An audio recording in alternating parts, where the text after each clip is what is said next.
Una cosa è certa, quando ci sono di fronte Modica e Messana, i gol e le emozioni non mancano proprio mai.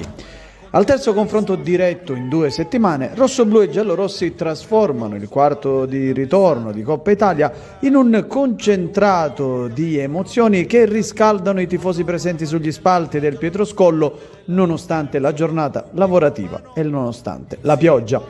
La Coppa Italia non è più un obiettivo secondario o peggio ancora una perdita di tempo infrasettimanale.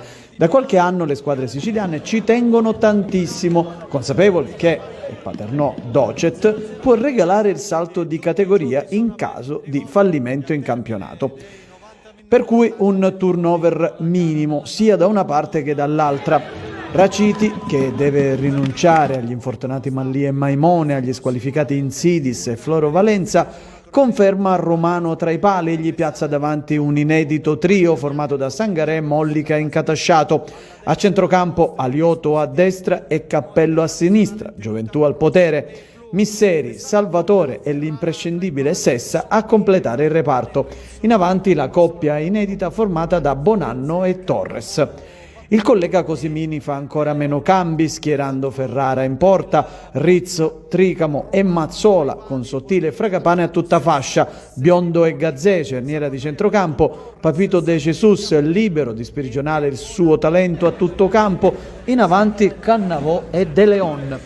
Pronti via e cominciano a fioccare le emozioni.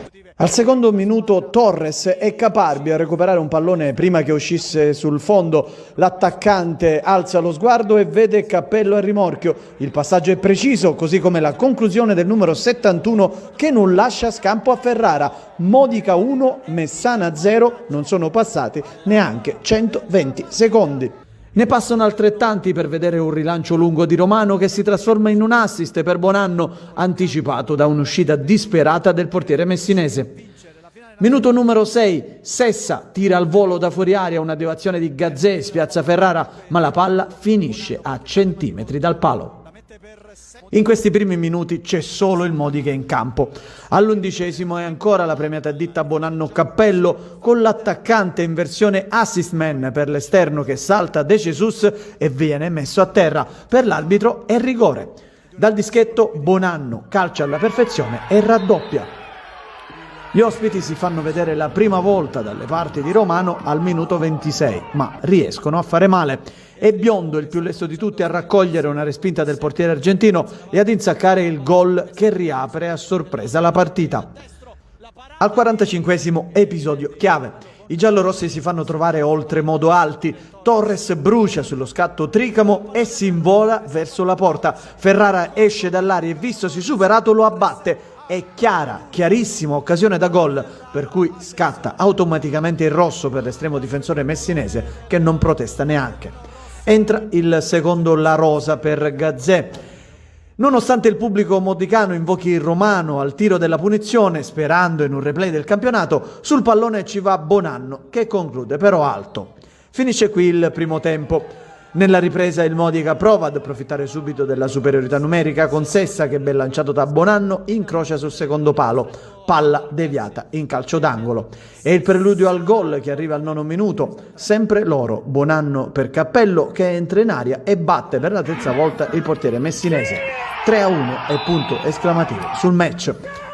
Un ottimo Torres si fa male e lascia spazio a Belluso che al quarto d'ora fa tutto bene, stop, tiro, respinta però dall'uscita puntuale di La Rosa. Il duello si ripete al 24°, ma Belluso, che poi uscirà a sua volta per un fastidio muscolare, trova ancora sulla sua strada un insuperabile La Rosa. Quando la partita sembra trascinarsi stancamente verso il 90° arriva la scintilla che non ti aspetti. È il 39° quando Lemura supera Sangaré e viene messo giù. L'arbitro, dopo un attimo di esitazione, fischia la massima punizione. Dal dischetto Ezechiel Franchi vince il duello a suon di tango con Aleco Romano e riporta la Messana in partita. Nonostante i 7 minuti di recupero, però, non ci sono più emozioni e il Modica può festeggiare l'approdo in semifinale dove troverà i cugini del Vittoria.